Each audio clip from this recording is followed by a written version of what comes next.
gadget here. This is a Wi-Fi module. Adafruit USA. So it has a pin here, BCC, TX, RX, ground, and then also pin header here for the input output. We're going to turn on and off this LED in sync with the red LED, built-in LED red here. So whenever this is turns on, it will also turns on the onboard built-in LED red here, this one. So we're going to turn on and off the LED momentary. What is momentary? When we touch it, when we press the button, it will LED turns on, and then it continue turning on, will continue, and then when you release your button with the switch, it will turn off. So momentary, the moment you press the switch, it will turn on. When you release, it will turn off. That is how we're going to do. And it is to do that, we need this USB serial driver. So this is a serial driver, CP2102. So we need this to communicate with the computer, and also we need this in order that this module we can able to upload the code from the computer. So we need this USB driver to connect this module into the computer. That is the main purpose of this USB to serial module. Because alone or without this USB driver, we cannot be able to upload the code. So we need the driver, USB driver, so as we can able to control or to upload the code. So USB driver to be connected to the computer, and then this one is to be connected here, and then we're going to control the LED on and off momentary with the use of Wi-Fi. So Wi-Fi control with the use of smartphone or the web server, the Wi-Fi. So let us first check whether there is a USB driver. We're going to connect this into our computer. If there is a USB driver here, we can now connect it to the module. First, we're going to check if there is USB driver for this module. It should be CP2102.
Modules, Adafruit USA, and then this USB driver, CP2102 USB driver module.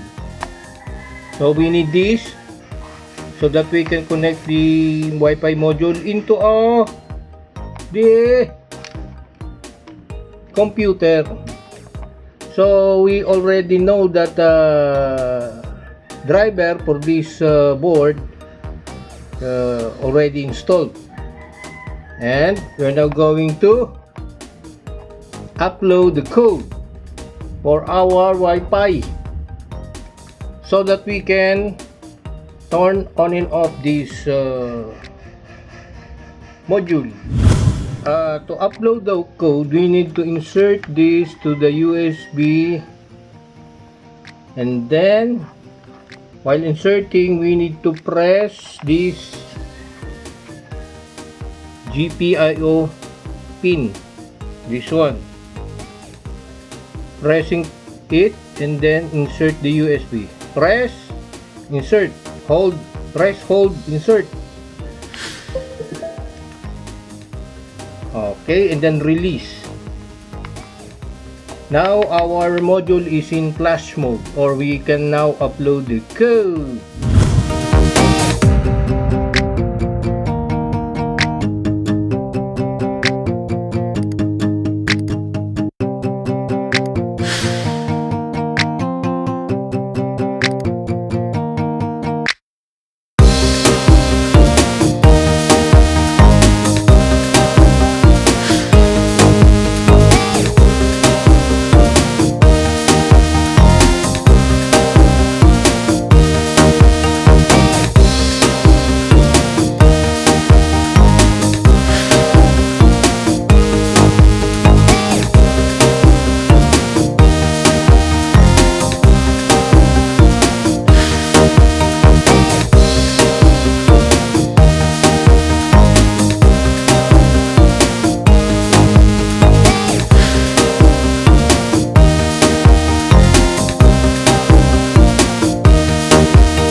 We have now this our module, Wi-Fi module. This is Adafruit HOSA breakout Wi-Fi module, and connected is the LED into the pin 0 or GPI number 0, and then to the 3 volts.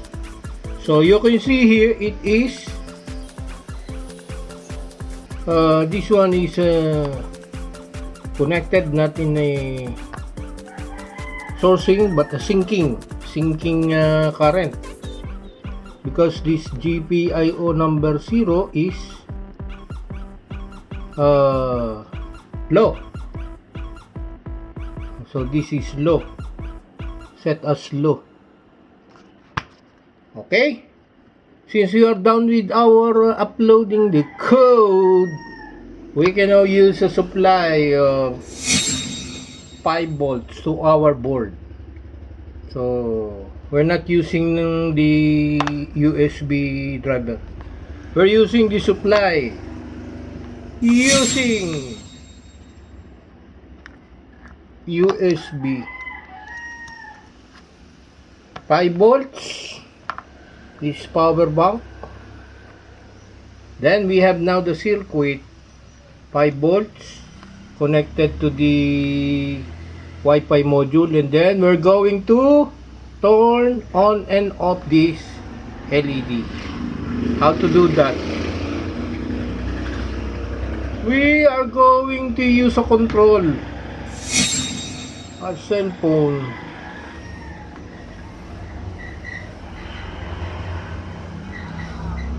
Okay, and then let us first reset. Okay, where we reset the module, and then let us connect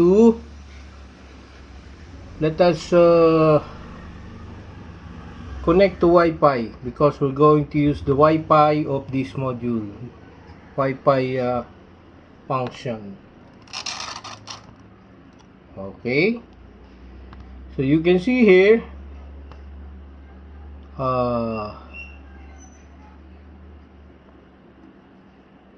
we're going to connect to HOSA AP. So you can see here, HOSA AP internet not available. It means we don't have internet for the HOSA. So this is just this HOSA serve as a local web server, or in short, it is served as a router. So we're going to connect to the HOSA using the cell phone. So this HOSA, Adafruit HOSA, is considered as a router. Okay, we're going to connect the phone to the router, or to the Wi-Fi. Phone to Wi-Fi. So we're going to connect it to the HOSA. That is our Wi-Fi soft access mode. HOSA AP. What's wrong? Okay, let us turn on again the power.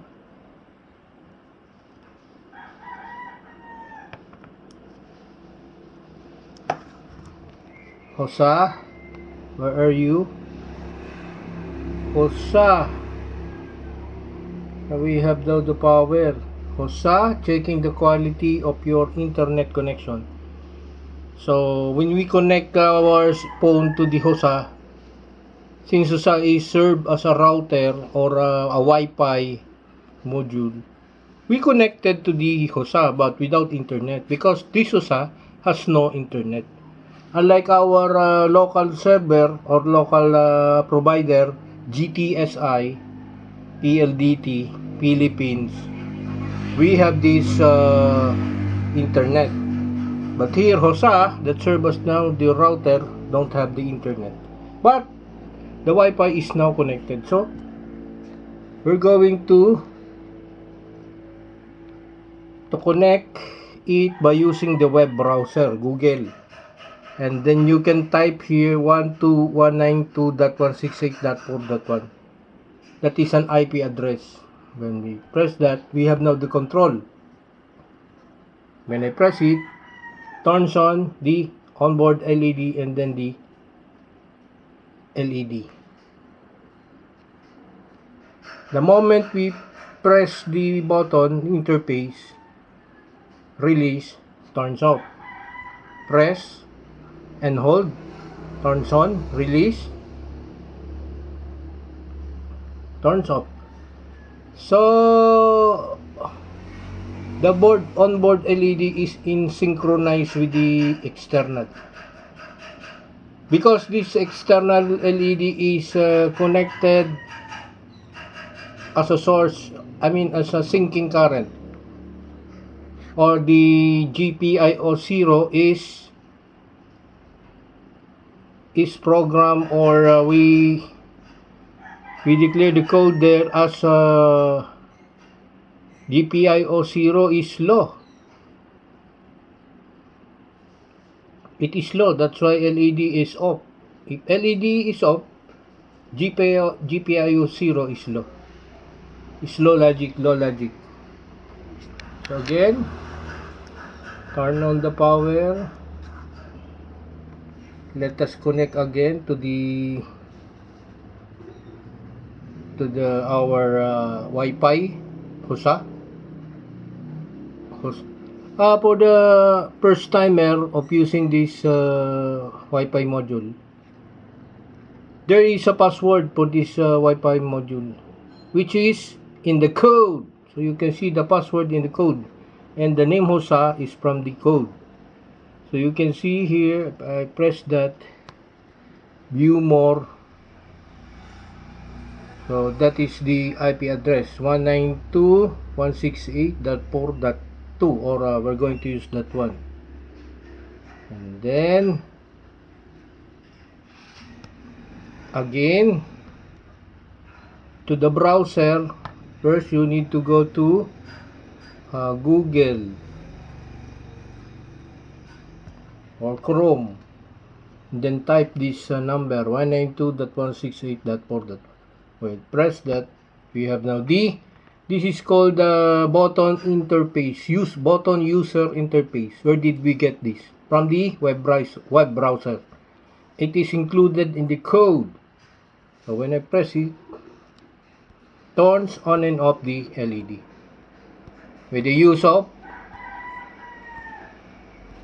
So the whole circuit, we are not connected to the internet.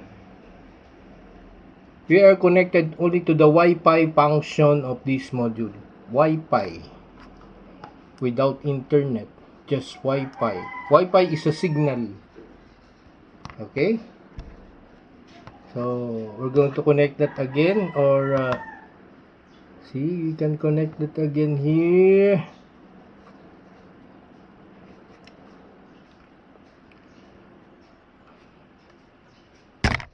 Oh,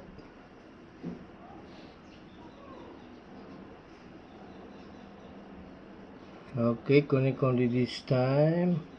Also again, connected without internet.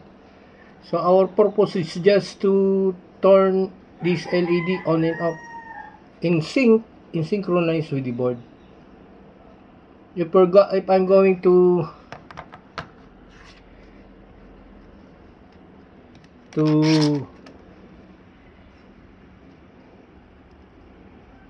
make it low or high,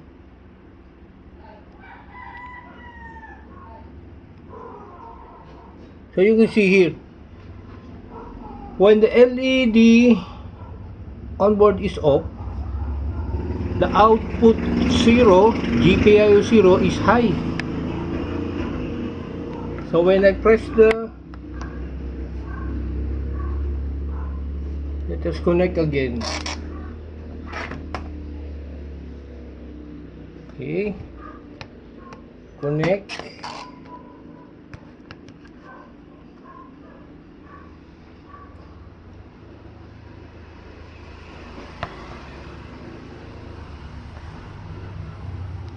It's inverted. When I release, it's on. When the onboard LED is on, external is off because it is connected in sourcing current, sourcing current out from the source then to the ground, inverted. So this is another way of using the GPIO pins. So that is our circuit.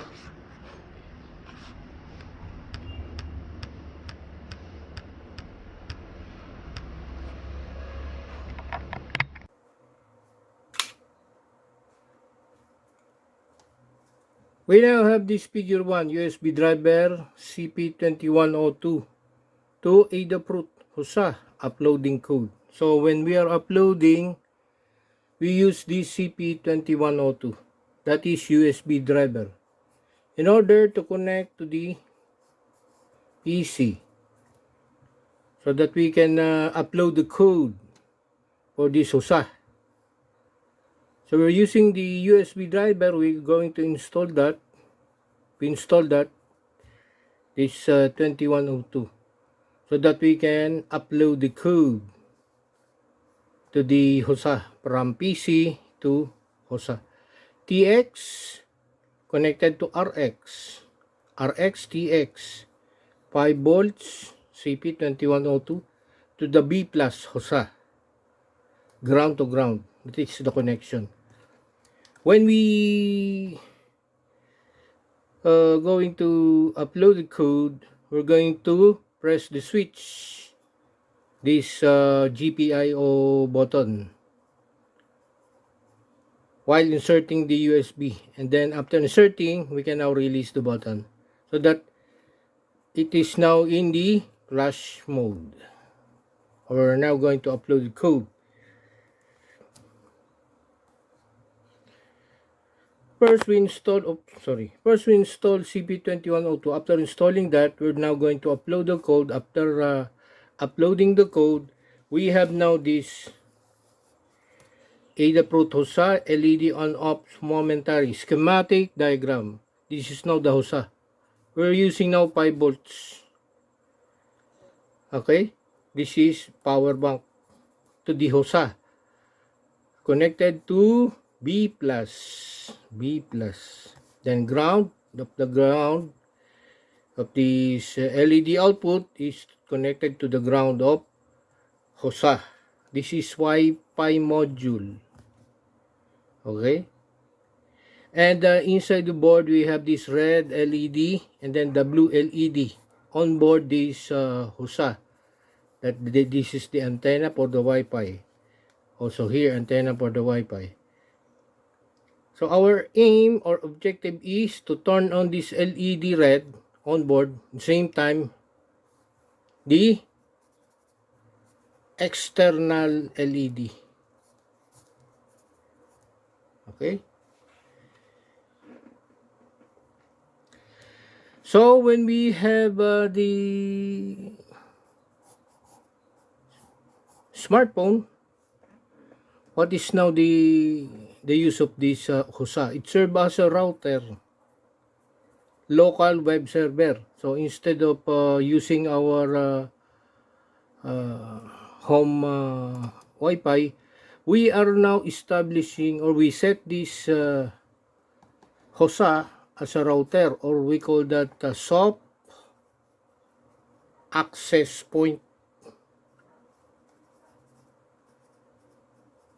or in short, serve as a local web server, or in short, serve as a Wi-Fi router, because we're going to connect the phone, this is the phone, to the HOSA so that we can control the LED. We're going to connect this phone to the HOSA, and this HOSA will now connected to the LED red. So we first connect the phone to the HOSA. Okay, we know the Wi-Fi name and also the password that is included in the code. When we know the Wi-Fi name, the password, we can now connect this using the phone and the web browser. So using the web browser and the IP address, we can connect now to the HOSA using this phone. And inside the phone, we now have the button user interface, UI, user interface. We have this user interface because it is included in the code. Okay? Because of the code, we have now this button control. This is button user interface. Button inside the phone. We're going to use to control the LED. So our objective is to sync the onboard LED to the external. And this HOSA now will serve as a router or local web server.